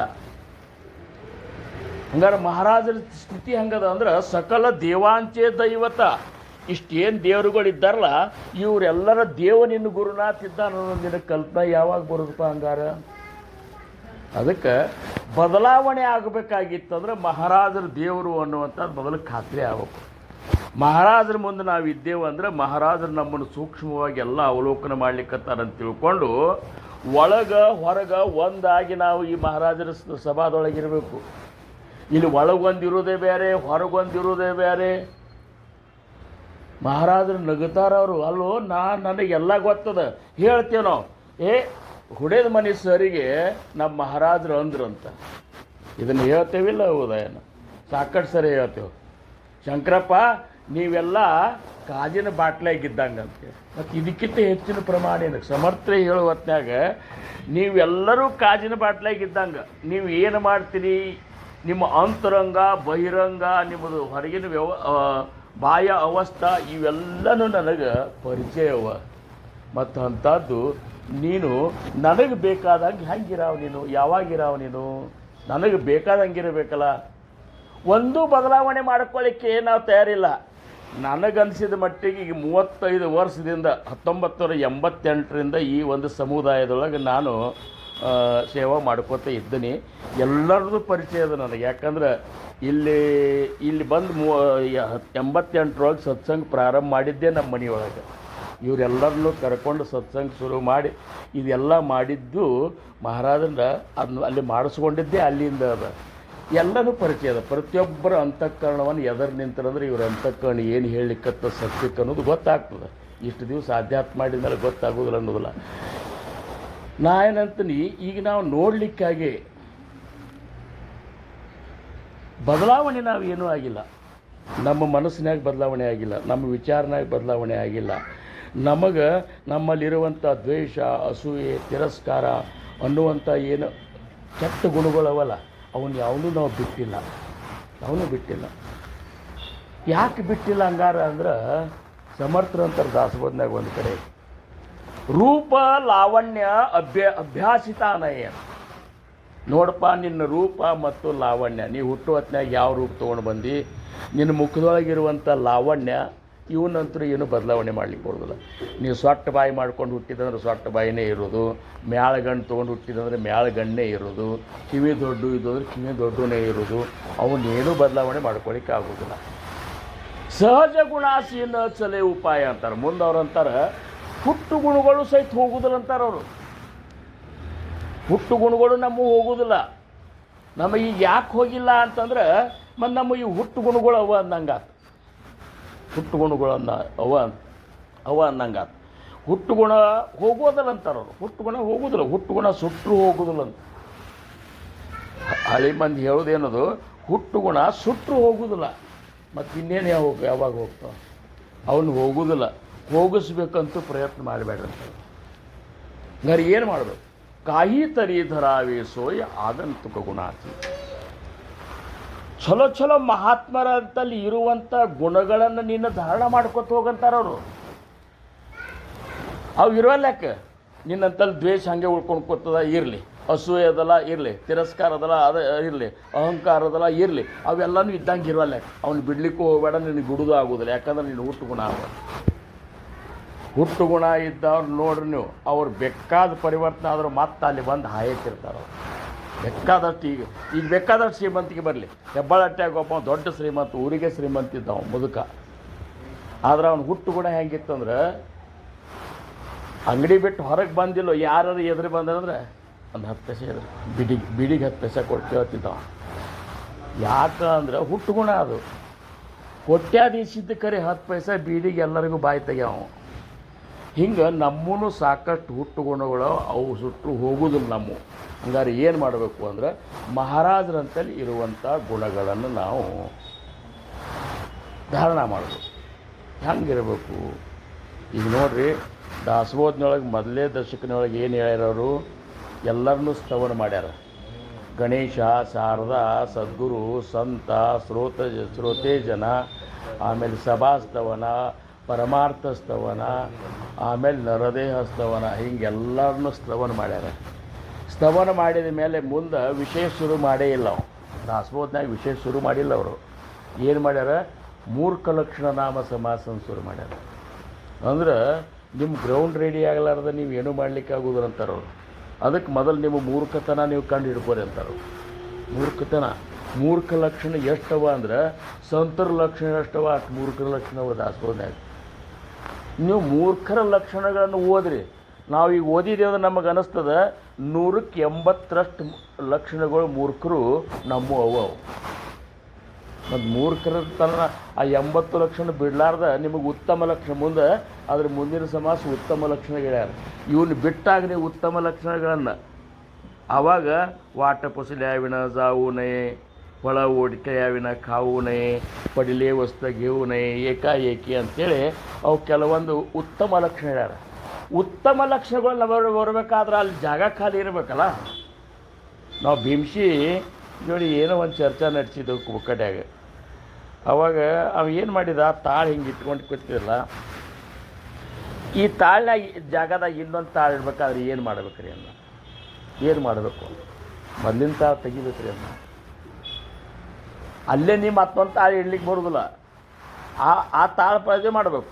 ಹಂಗೆ ಮೂರ್ಖರ ಲಕ್ಷಣಗಳನ್ನು ನಮ್ಮಿಂದ ನಾವು ಕಡಿಕೆ ಮಾಡಿಕೊಂಡ ಮೇಲೆ ಉತ್ತಮ ಲಕ್ಷಣಗಳು ಒಳಗೆ ಇದಕ್ಕೆ ಬರ್ತವೆ. ಮೂರ್ಖರ ಲಕ್ಷಣ ಒಂದು ರೀತಿ ಚಲೋ. ಮೂರನೇ ಸಮಾಸ ಕುವಿದ್ಯಾ ಲಕ್ಷಣ ಅಂತ ಹೇಳ್ಯಾರ. ಕುವಿದ್ಯಾ ಲಕ್ಷಣ ಅಂದ್ರೆ ಒಂದು ನಮೂನಿ ಖತರ್ನಾಕ್ ಮೈಂಡ್ ಅಂತಾರೆ ನೋಡೋದು. ಸುಮ್ಮ ಕೂಡುದಿಲ್ಲ, ಏನರೇ ಒಂದು ಕಿತಾಪತಿ ಮಾಡ್ಕೊತ ಹೆಂಗರೇ ಮಾಡಿ ಮತ್ತೊಬ್ಬರ ಅಂತ ಕಣಕ್ಕೆ ಪೆಟ್ಟು ಕೊತ್ಕೊತ ಹೋಗ್ಬೇಕು ಅನ್ನುವಂಥದ್ದು ಏನದಲ್ಲ, ಇದು ಕುವಿದ್ಯಾ ಲಕ್ಷಣ. ಆಮೇಲೆ ಭಕ್ತಿ ನಿರೂಪಣೆ ಹೇಳ್ಯಾರ. ಆಮೇಲೆ 3 ರಜೋಗುಣ, ತಮೋಗುಣ, ಸತ್ವಗುಣದ ಬಗ್ಗೆ ಹೇಳ್ಯಾರ. ಮುಂದೊಂದು ಸಮಾಸ ಹೇಳ್ಯಾರ ಅವ್ರು, ಏನಂದ್ರೆ ಪಡತ ಮೂರ್ಖ ಲಕ್ಷಣ. ಅಂದ್ರೆ ಅವ್ರಂತಾರೆ ಎಲ್ಲ ತಿಳಿದು ನೀನು ಏನು ತಪ್ಪು ಮಾಡ್ಲಿಕ್ಕತ್ತಿಲ್ಲ ಅದು ಪಡತ ಮೂರ್ಖ. ದೋಷ ಠೇವಿ ಪುಡಿಲಾಸಿ ತೇಚಿ ಸೊಯ್ಯ ಆಪಣ ಪಾಸಿ ಐಸಿಯ ನ ಕಳೆ ಜಯಾಸಿ ತೋಯೇಕ ಪಡತ ಮೂರ್ಖ. ಮತ್ತೊಬ್ಬರಿಗೆ ದೋಷ ಇಟ್ಕೊತ ಹೊಂಟು ಬಿಟ್ಟು ಅದೇ ದೋಷ ನಿನ್ನಂತಲ್ಲಿ ಅದ ಅನ್ನುವಂಥದ್ದು ನಿನಗೆ ಗೊತ್ತೇ ಆಗಲಿಲ್ಲ ಅಂದ್ರೆ ನೀವೊಬ್ಬ ಕಲಿತ ಮೂರ್ಖ. ಅದನ್ನು ನಾವು ಆ ಕಲಿತ ಮೂರ್ಖರ ಲಕ್ಷಣ ನೋಡಿದ್ದೀವಿ ಅಂದ್ರೆ 100ಕ್ಕೆ 95ರಷ್ಟು ನಾವು ಮಾಡುವಂಥ ಮೂರ್ಖತನ ಕಲಿತ ಮೂರ್ಖರ ಲಕ್ಷಣನೇ. ಎಲ್ಲ ತಿಳಿದದ ಕರೆ ನಮ್ಮ ಮೂರ್ಖತನದೊಳಗೆ ಏನೂ ಫರ್ಕ್ ಮಾಡ್ಕೊಂಡಿಲ್ಲ. ಒಂದು 4-5 ಏನಪ್ಪ 100ಕ್ಕೆ 5ರಷ್ಟು ಚಲೋ ಲಕ್ಷಣವ, ಉಳ್ಕಿದ್ದು ಏನವಲ್ಲ ಪಡತ ಮೂರ್ಖ. ತಿಳಿದು ನೋಡ್ರಿ, ಮೂರ್ಖ ಮಾಜಿ ಪರಮ ಮೂರ್ಖ ಜೋ ಸಂಸಾರಿ ಮಾನಿ ಸುಖ ಅಂತಾರೆ ಸಮರ್ಥ ಪಡತ ಮೂರ್ಖ ಲಕ್ಷಣ. ಮೂರ್ಖರೊಳಗೆ ಯಾರು ಮೂರ್ಖರು ಅಂದ್ರೆ ಯಾರು ಸಂಸಾರದಾಗ ಸುಖ ಅದಂತ ತಿಳ್ಕೊಂಡಲ್ಲ ಅವ್ರು ಮೂರ್ಖರೊಳಗೆ ಮೂರ್ಖ. ಯಾಕಂದ್ರೆ ಸಂಸಾರ ದುಃಖ ಐಸೆ ದುಃಖ ಅಣಿಕನಾಯಿ. ಈ ಸಂಸಾರದಾಗ ಇರುವಂಥ ದುಃಖ ಮತ್ತೆಲ್ಲೂ ಇಲ್ಲೇ ಇಲ್ಲ.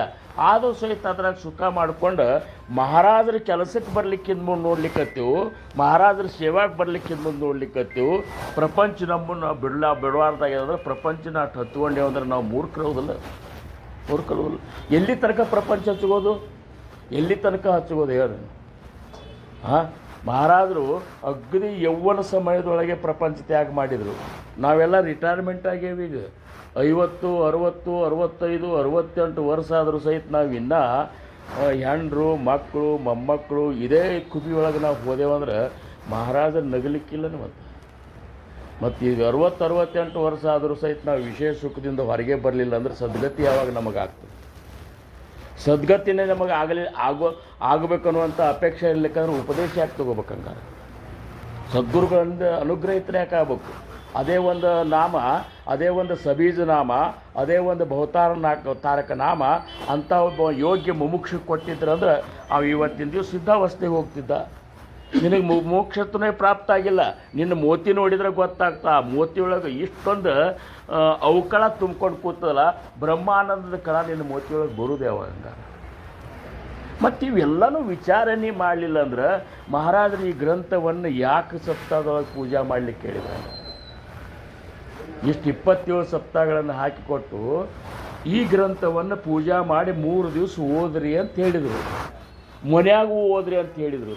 ಮತ್ತು 3 ದಿವಸ ಗ್ರಂಥ ಪೂಜೆ ಮಾಡಿದಿ, ಗ್ರಂಥರಾಜ ಅನಿಸ್ಕೊಂಡಂಥ ಇದೇ ಗ್ರಂಥವನ್ನು ಅಭ್ಯಾಸ ಮಾಡಿ ಎಷ್ಟು ಮಂದಿ ಉದ್ಧಾರ ಆದ್ರಂದ್ರೆ ಬದ್ಧಚಿ ಸಿದ್ಧ ಸಾಲೆ ಅಂತ. ಈಗ ಗ್ರಂಥದ ಒಂದು ಆರ್ತಿ ಒಳಗೆ ಏನಂತಾರ? ಬದ್ಧಚಿ ಸಿದ್ಧ ಜಾಲೆ ಅಸಂಖ್ಯಾತ ಮಾನವೀಯ ವಿಷಯೀ ದಶಕೀಚ ಅನುಭವ ಜೋ ಪಾಹೆ. 20 ದಶಕದ ಒಂದು ಸಮಾಸವನ್ನು 200 ಸಮಾಸವನ್ನು ನೀವು ಅನುಭವಕ್ಕೆ ತಗೊಂಡಂದ್ರೆ ವಿಷಯೀ ದಶಕೀಚ ಅನುಭವ ಜೋ ಪಾಹೆ ನಿತ್ಯ ನೇಮೆ ವಿವರಿತ ಸ್ವಯಂ ಬ್ರಹ್ಮಚಿ ಹೋಯೆ. ಹೊಂಟ್ರ ನೀ ಅದರಾಗಿಂದ ಹೇಳಿದ್ದನ್ನು ನೀನು ವಿವರಣಾ ಮಾಡಿಕೊಂಡು ನೀನು ಬದಲಾವಣೆ ಮಾಡ್ಕೊಂಡು ಹೋಗಿದ್ದಂದ್ರೆ ಸ್ವತಃ ಬ್ರಹ್ಮನೇ ಆಗಿಬಿಡ್ತಿದ್ದಲ್ಲೋ ನೀನು. ಸ್ವಯಂ ಬ್ರಹ್ಮಚಿ ಹೋಯೆ ಅಪಾರ ಪುಣ್ಯಘಾಟಿ. ಇಷ್ಟು ಪುಣ್ಯ ಸಂಗ್ರಹ ನಿಂತಲ್ಲಿ ಗಂಟು ಪದರ್ನಾಗ ಬೀಳ್ತಿತ್ತಂದ್ರೆ ಅಂಥ ಪುಣ್ಯದ ಸಂಗ್ರಹ, ಆ ಪುಣ್ಯದ ಒಂದು ಗಂಟದ ವಜನಕ್ಕೆ ಮಹಾರಾಜರು ನಮಗೆ ಆ ಕ್ಷಣದಾಗ ಸದ್ಗತಿ ಕೊಡಬೇಕಂತ ಅನಿಸ್ತಿತ್ತವ್ರಿಗೆ. ಅಪಾರ ಪುಣ್ಯಘಾಟಿ ತರಿ ಶ್ರವಣ ಲಾಯ ಕಲ್ಯಾಣ ಲೇಖಕಾಚಿ ಭಾವ ಗರ್ಭ ಉದಯ. ಕಲ್ಯಾಣನ ಹೃದಯದಾಗ ಭಾವ ತುಂಬಿ ಅಂತಾನೆ. ಹಿಂಗದ ಇದು ದಾಸಬೋಧ. ಸದ್ಗುರುನಾಥ್ ಬರೆದಂಥ ದಾಸಬೋಧ ಹಿಂಗದ. ಇದನ್ನು ಎಷ್ಟು ವರ್ಣನಾ ಮಾಡಲಿ ಬ್ರಹ್ಮನೇ ಆಗುವಂಥ ಇದಾಕತ್ತದ. ಯಾಕಂದ್ರೆ ಅವರೆಲ್ಲ ಬ್ರಹ್ಮ ಆಗಿಬಿಟ್ರು. ಉದ್ಧವ್ ಗೋಸಾವಿ, ಆಮೇಲೆ ಯಾರು ಕಲ್ಯಾಣ ಸ್ವಾಮಿ, ವೀಣಾ ಅಕ್ಕ, ಆಮೇಲೆ ಅಕ್ಕ ತಾಯಿ, ಎಷ್ಟು ಮಂದಿ ಮುಸುಲ್ರಾವ್ ಗೋಸಾವಿ, ಇವರೆಲ್ಲರೂ ನೋಡ್ರಿ, ಬೋಲಾರಾಮ, ಇವರೆಲ್ಲರೂ ದಾಸಬೋಧ ಓದಿ ಉದ್ಧಾರ ಆಗಿಬಿಟ್ರು. ಮತ್ತು ನಾವು ಓದಿಯಲ್ಲ ಎಷ್ಟು ಸರಿ ಪಾರಾಯಣ ಮಾಡೇವು, ಲೆಕ್ಕಿಲ್ಲ ನಮಗೀಗ. ಮತ್ತು ಹಂಗಾರೆ ಯಾಕೆ ನಮಗೇನೂ ಆಗಿಲ್ಲ? ಉಸು ಸಂಬಂಧ ಓದೇವು, ಹೊರತಾಗಿ ಬದಲಾವಣೆ ಆಗ್ಬೇಕಂತ ಓದಿಲ್ಲ. ಎಲ್ಲಿ ತನಕ ನಾವು ಬದಲಾವಣೆ ಆಗಬೇಕಂತ ಅನಿಸ್ಕೊಂಡು ನಾವು ಪ್ರಯತ್ನ ಮಾಡಲಿಲ್ಲ, ದಿವಸಕ್ಕೆ ಬೆಳಿಬೇಕು. ಒಂದು ಬೀಜ ಬಿತ್ತಿದ ಮೇಲೆ ಒಂದು 10-20 ವರ್ಷ ಆದರೂ ಸಹಿತ ನೆಲ ಬಿಟ್ಟು ಮೇಲೆ ಬಂದಿರಲಿಲ್ಲ ಅಂದ್ರೆ ನೀ ಅದಕ್ಕೆ ಸರಿಯಾಗಿ ವ್ಯವಸ್ಥೆನೂ ಮಾಡಿಲ್ಲ, ನೀರು ಹಾಯಿಸಿಲ್ಲ. ಮುಖ್ಯವಾಗಿ ನೀ ಬೀಜ ಲಘುನೇ ಬೆಳಿಬೇಕಂತ ನಿನ್ನ ಮನಸ್ಸಿನಾಗೇ ಇಲ್ಲ. ಸುಮ್ಮನೆ ಬಿತ್ತದು ಎಲ್ಲರೂ ಬಿತ್ಯಾರಂತ ಬಿತ್ತಿ ಮತ್ತು ಬಿತ್ತಿದೆ ಯಾಕೆ ಹಂಗಾರ? ಈಗ ಶಿಷ್ಯ ಲಕ್ಷಣ ಸಮಾಸ ನಾವು ನೋಡಿದ್ದೇವೆ ಅಂದ್ರೆ 5ನೇ ದಶಕ 3ನೇ ಸಮಾಸದೊಳಗೆ ಶಿಷ್ಯರ ಲಕ್ಷಣ ಹೇಳೋಕ್ಕಿಂತ ಮೊದಲು ಸದ್ಗುರು ಮತ್ತು ಶಿಷ್ಯ ಇವರಂತಲ್ಲಿ ಏನು ಬದಲಾವಣೆ ಇರಬೇಕು ಅಂತಾರೆ ಅವರು. ಚಲೋ ಸದ್ಗುರು ಸಿಕ್ಕ ಖರೆ ಇಂಥ ಉಪಯೋಗ ಇಲ್ಲದ ಶಿಷ್ಯ ಸಿಕ್ಕಂದ್ರೆ ಏನು ಉಪಯೋಗ? ಗುರುನಾಥ್ ಎಷ್ಟು ಪ್ರಯತ್ನ ಮಾಡಿದ್ದು ನಮ್ಮ ಸಂಬಂಧ. ಭೀಮಭಟ್ರಿಗೆ ನಿನ್ನೆ ಹೇಳಿದೆ, ಭೀಮಭಟ್ರೊಳಗೆ ಒಂದು ರೂಪಾಯಿ ದಕ್ಷಿಣ ಪಂಚಾಂಗ ಮುಟ್ಟು ಮುಂದಿಟ್ಟು ಸಮರ್ಥರು ಇಷ್ಟೆಲ್ಲ ಪ್ರಯತ್ನ ಮಾಡಿ ಶಿಷ್ಯಗಳಿಗೆ ತಯಾರು ಮಾಡಿದಂಥ ಸದ್ಗುರುನಾಥ ಅಂತಃಕಣಕ್ಕೆ ನೋವು ಮಾಡಿಕೊಂಡು ಭೀಮಭಟ್ಟ ನಮ್ಮ ಮ್ಯಾಲೆ ಎಂದು ಸುಧಾರಣೆ ಆಗ್ತಂತ ಹೇಳೋ ಅಂತ ಕೇಳಿದಾಗ ಎಷ್ಟು ತ್ರಾಸಾಗಿರ್ಬೇಕು. ಸಮರ್ಥ ರಾಮದಾಸ್ ಮಹಾರಾಜರು ಅಂತ್ಯ ಸಮಯದೊಳಗೆ ಕಲ್ಯಾಣಕರಿ ರಾಮರಾಯ ಅಂತೇಳಿ ರಾಮರಾಯಿಗೆ ಬೇಡ್ಕೊಂಡು ಎಷ್ಟು ತ್ರಾಸಾಗಿರ್ಬೇಕು ಅವ್ರಿಗೆ. ಅಂದ್ರೆ ನಾವು ಏನೂ ಬದಲಾವಣೆ ಆಗ್ಬೇಕಂತೇಳಿ, ಬದಲಾವಣೆ ಆಗಬೇಕು ಅಂತ ಅನಿಸ್ಲಿಲ್ಲದ್ರೆ ಏನು ಉಪಯೋಗ? ಈಗ ಗಿರಿಮಲ್ಲಪ್ಪ ಮಹಾರಾಜರು, ಇವತ್ತು ಗಿರಿಮಲ್ಲಪ್ಪ ಮಹಾರಾಜರು ನಮ್ಮ ಸಿಂಧೂರು ಅವ್ರ ಗುರುಗಳು ಪರಮ ಗುರುಗಳು. ಅವರು ಸಿಂಧೂರು ಅವ್ರ ಗುರುಗಳು ಮಾಧವಾನಂದರು, ಅವ್ರ ಗುರುಗಳು ಗಿರಿಮಲ್ಲಪ್ಪ ಮಹಾರಾಜರು. ಗಿರಿಮಲ್ಲಪ್ಪ ಮಹಾರಾಜನ ಸಪ್ತಾಹ ಮಾಡಬೇಕು ಅನ್ನುವಂಥ ಒಂದು ಕುಬಿಯಿಂದ ಈ ಸಪ್ತಾಹ ಹಾಕಿಕೊಟ್ರಲ್ಲ, ಆ ಗಿರಿಮಲ್ಲಪ್ಪ ಮಹಾರಾಜರು ನೋಡಿದ್ರು ಬರೀ ಹೇಳ್ಕೊತ ಅಡ್ಡಾಡಿದೆವು. ಕಾಟನ್ ಕಿಂಗ್ ಅನ್ನಿಸ್ಕೊಂಡಿದ್ರು, ಇಷ್ಟು ಶ್ರೀಮಂತಿಕೆ ಇತ್ತು, ಕಡಿಗೆ ಭಿಕ್ಷಾಬೆ ಅಂದರೆ ಊಟಕ್ಕೆ ಸಹಿತ ದಿಕ್ಕಿರ್ಲಾರ್ದಂಗೆ ಆಗಿದ್ರು ಗುರುವಿನ ಭಕ್ತಿ ಸಂಬಂಧ. ನೀ ಏನು ಬಿಟ್ಟಿಪ್ಪ ಹಂಗಾರ? ಅವರೆಲ್ಲ ಹಂಗೆ ಮಾಡಿದ್ರು ಅಂತ ದೇವರಾದರು, ಅವರೆಲ್ಲ ಹಂಗೆ ಮಾಡಿದ್ರು. 700 ಕುಲಕರ್ಣಿಕೆ ನಮ್ಮ ಮಹಾರಾಜರು ಬಿಟ್ಟು ಬಂದ್ರು ಅಂತ ಹೇಳ್ತೀವಿ. ಮತ್ತು ನೀ ಏನು ಬಿಟ್ಟೆ ಹಂಗಾರೆ? 700 ಕುಲಕರ್ಣಿಕೆ ಬಿಟ್ಟು ಬಂದು ಗುರುಸೇವೆಗಾಗಿ, ಗುರುವಿನ ಭಕ್ತಿಗಾಗಿ ಹಗಲು ರಾತ್ರಿ ಹಾಕಿದ್ದು ತಿಂದು ನಮ್ಮ ಮಹಾರಾಜರು ಸಂಪ್ರದಾಯ ಬೆಳೆಸಿದರು, ಅವರು ದೇವರಾದರು. ಮುಕ್ತಾಬಾಯಿ ಸ್ವತಃ ಜ್ಞಾನೇಶ್ವರ ಮಾವಲಿಯವರು, ನಿವೃತ್ತಿನಾಥರು, ಸೋಪಾನ್ ಕಾಕ, ಜ್ಞಾನೇಶ್ವರ ಮಾವಲಿಯವರು, ಆಮೇಲೆ ಚಿತ್ಕಳ ಮುಕ್ತಾಬಾಯಿ, ಇವರು ಈ ಭೂಮಿಗೆ ಅವತಾರ ತೊಟ್ಕೊಂಡು ಪೂರ್ಣ ಅವತಾರಿಗಳಾಗಿ ಬಂದರು. ಅವರು ಏನು ಕಲಿಯುಗದೊಳಗೆ ಈ ಪರಿಸ್ಥಿತಿ ಆಗ್ತದೆ ಅಂತೇಳಿ ಬಂದು ಇದರ ಮೇಲೆ ಭಗವದ್ಗೀತೆ ಮೇಲೆ ಟೀಕೆಯನ್ನು ಬರೆದರು, ಜ್ಞಾನೇಶ್ವರಿ ಗ್ರಂಥವನ್ನು ಬರೆದರು. 16 ವರ್ಷನ್ಯಾಗ ಒಂದು ಹುಡುಗ ಜ್ಞಾನೇಶ್ವರಿ ಗ್ರಂಥವನ್ನು ಬರೀತಾನ. ಅದು ಹೆಂಗೆ ಒಂದೊಂದು ವಿಚಾರವನ್ನು ಹೇಳ್ಬೇಕಾದ್ರೆ 10 ದೃಷ್ಟಾಂತ ಕೊಟ್ಟು ಬರಲಿಕ್ಕತ್ತಾನ ಅಂದ್ರೆ ಅವು ಗುರುವಿನ ಮೇಲೆ ಇಟ್ಟಂಥ ಶ್ರದ್ಧಾ ಹೆಂಗಿರ್ಬೇಕು. ಅವ್ರು ಗುರುಕೃಪಾದಿಂದ ಅವ್ರು ಬರೆದ್ರು ಅಂದಾಗ ಗುರುಕೃಪಾದೊಳಗೆ ಏನೆಲ್ಲ ಅಡಿಗೆದಲ್ಲ. ಮತ್ತು ನಮಗೂ ಗುರುಕೃಪಾ ಬೇಕಲ್ಲ, ನಮಗೂ ಗುರುಕೃಪಾ ಬೇಕು. ಗುರುಕೃಪಾದಿಂದ ನಮ್ಮ ಇಹ ಮತ್ತು ಪರ ಎರಡೂ ಆನಂದಮಯ ಆಗಬೇಕಲ್ಲ. ಇವೆಲ್ಲ ಆಗಬೇಕಾಗಿತ್ತಂದ್ರೆ ಕೇವಲ ಸಪ್ತಾಹಗಳನ್ನು ಹಮ್ಮಿಕೊಂಡು ಸಪ್ತಾಹ ಮಾಡೋದ್ರಿಂದ ಆಗೋದಿಲ್ಲ. ಸಪ್ತಾಹ ಎದಕ್ಕೆ ಮಾಡ್ಲಿಕ್ಕತ್ತೇವೆ ಅಂತ ತಿಳ್ಕೊಂಡು ಈ ಸಪ್ತಾಹ ಮುಗಿದ ಮೇಲೂ ಮುಂದಿನ ಸಪ್ತಾಹ ತನಕ ಈ ಮನೆಯೊಳಗೆ ಏನು ನಡೀಬೇಕು, 4 ಹೊತ್ತು ಭಜನೆ ನಡಿಬೇಕು, ಮಹಾರಾಜರ ನಿತ್ಯ ಪೂಜಾ ನಡಿಬೇಕು, ಆಮೇಲೆ ಧ್ಯಾನ ನಡಿಬೇಕು, ದಾಸಬೋಧ ಪಠಣ ನಡೀತಿರಬೇಕು. ಇಷ್ಟೆಲ್ಲ ಆದ್ರೆ ಮಾತ್ರ ಇಲ್ಲಿ ಈ ಸಪ್ತಾಹ ಹಮ್ಮಿಕೊಂಡಿದ್ದಕ್ಕೆ, ಸಂತರೆಲ್ಲ ಬಂದು ಈ ಸಪ್ತಾಹ ಪ್ರಾರಂಭ ಮಾಡಿದ್ದಕ್ಕೆ ಒಂದು ಅರ್ಥದ. ಇಷ್ಟು ಮಾಡಿ ನೀವು ಬಿಟ್ಟು ಮತ್ತೆ ನಿಮ್ಮ ಪ್ರಪಂಚದಾಗೆ ನೀವು ಹೋದ್ರಿ, ನಿಮ್ಮ ಉಡುಗೆ ತೊಡುಗೆಯೊಳಗೆ ಫರಕ್ ಆಗಲಿಲ್ಲ, ತಿನ್ನೋದ್ರಾಗ ಫರಕ್ ಆಗಲಿಲ್ಲ, ಮಾತಾಡೋದ್ರಾಗ ಫರಕ್ ಆಗಲಿಲ್ಲ, ದೃಷ್ಟಿಯೊಳಗೆ ಫರಕ್ ಆಗಲಿಲ್ಲ, ಹೃದಯ ಮೆತ್ತಗಾಗಲಿಲ್ಲ, ಅಹಂಕಾರ ಅಳಿಲಿಲ್ಲ, ದ್ವೇಷ ನಿಮ್ಮಿಂದ ಹೋಗಲಿಲ್ಲ, ಆಮೇಲೆ ಅಧಿಕಾರದ ಆಸೆ ನಿಮ್ಮಂತಲ್ಲಿ ಏನು ಅವಗುಣಗಳೇನು ಹೋಗಲಿಲ್ಲ ಅಂದ್ರೆ ಏನು ಮಾಡೋದು? ತುಕಾಮಣೆ ಜಳೋ ಐಶಿ ಹಂಚಿ ತೋಂಡ ಅಂತ ತುಕಾರಾಮ್ ಮಹಾರಾಜರು ಅಂದರು. ಇಂಥ ಭಕ್ತಿ ಮಾಡೋರು ಮೋತಿಗೆ ಬೆಂಕಿ ಹಚ್ಚಿರಿ ಅಂದರು. ಎಲ್ಲನೂ ಮಾಡ್ತಾರೆ, ಪೂಜಾನೂ ಮಾಡ್ತಾರೆ, ಧ್ಯಾನನೂ ಮಾಡ್ತಾರೆ, ಓದೋದು ಮಾಡ್ತಾರೆ. ಆದರೆ ಎಲ್ಲ ಕಡೆ ಪೂರ್ಣ ಅದು ವಿಷಯದ ಮೇಲೆ ಇವ್ರ ಲಕ್ಷ್ಯದ. ಇಂಥವ್ರು ತೊಗೊಂಡು ಏನು ಮಾಡೋದು? ತುಕಾಮಣೆ ಜೋಳು ಐಸಿ ಹಂಚಿ ತೊಗೊಂಡ ಇಂಥವ್ರ ಮೋತಿಗೆ ಬೆಂಕಿ ಹಚ್ಚಿರಿ ಅಂತೇಳಿ ತುಕಾರಾಮ್ ಮಹಾರಾಜರು ಅಂತಾರಂದ್ರೆ ಎಷ್ಟು ಅದ್ರಾಗ ಎಂಥ ಒಂದು ಮಹಾತ್ಮರ ಅಂತಕ್ಕಣಕ್ಕೆ ನೋವು ಹಾಕೋತ ಬಂದಿರ್ಬೇಕು ಇಲ್ಲಿ ತನಕನೂ. ಇನ್ನು ನಮ್ಮ ಮಹಾರಾಜರಿಗೆ ನೋವು ಮಾಡೋದು ಬೇಡ ನಾವು. ಯಾಕಂದ್ರೆ 50 ವರ್ಷ ನಮ್ಮ ಮಹಾರಾಜರು ನಿರ್ಯಾಣ ಆಗಿ 50 ವರ್ಷ ಅದು. 50 ವರ್ಷ ಆದರೂ ಸಹಿತ ನಮ್ಮಂತಲ್ಲಿ ಏನೂ ಪರಿವರ್ತನೆ ಆಗಲಿಲ್ಲ ಅಂದ್ರೆ ಮತ್ತು ತುಕಾರಾಮ್ ಮಹಾರಾಜರು ಅವ್ರಿಗೆ ಯಾರಿಗೆ ಅಂದಂಗಲ್ಲ, ನಮಗೆ ಅಂದಂಗೆ ಆಗ್ತದೆ. ಅದಕ್ಕೆ ನಾವು ನೀವುಗಳೆಲ್ಲ ಏನು ಮಾಡೋಣ, ಇವತ್ತು ನಾಳೆ ನಾಡ್ದ 3 ದಿವಸ ಇಲ್ಲಿ ಸೇವಾ ಇರ್ತದೆ. ವಿಶೇಷ ಅಂದರೆ ಮುಕ್ತಾಬಾಯಿಯ ಒಂದು ಪುಣ್ಯತಿಥಿ ಮಿತಿ ನಮಗೆ ಸಿಕ್ಕದಂದ್ರೆ ಇದು ಮಹಾರಾಜರ ಒಂದು ಪ್ರೇರಣಾ ಅಂತ ತಿಳ್ಕೊಣು. ಇನ್ನು ಏನಪ್ಪ ಅಂದರೆ 2 ದಿವಸ 3 ದಿವಸ ಮುಕ್ತಾಬಾಯಿಯ ಜೀವನದೊಳಗಿನ ಘಟನೆಗಳಾಗಲಿ, ಅವರ ನಿರ್ಯಾಣದ ಸಮಯ ಆಗಲಿ, ಜ್ಞಾನೇಶ್ವರ ಮಾವಲಿಯವರು 4 ಮಂದಿ ಅಣ್ತಂಬರದು ಎಲ್ಲ ಅದ್ರ ಬಗ್ಗೆ ಚಿಂತನೆ ಮಾಡೋಣ, ಪರಿವರ್ತನ ಆಗೋಣ ಅಂಥ ಒಂದು ಪ್ರೇರಣಾ, ಅಂಥ ಒಂದು ಶಕ್ತಿ, ಅಂಥ ಒಂದು ಕೃಪಾ ಮಹಾರಾಜರು ನಮಗೆ, ನಮ್ಮ ಮೇಲೆ, ನಿಮ್ಮ ಮೇಲೆ, ಎಲ್ಲರ ಮೇಲೆ ಮಾಡಲಿ ಅಂತ ಹೇಳ್ಕೊತ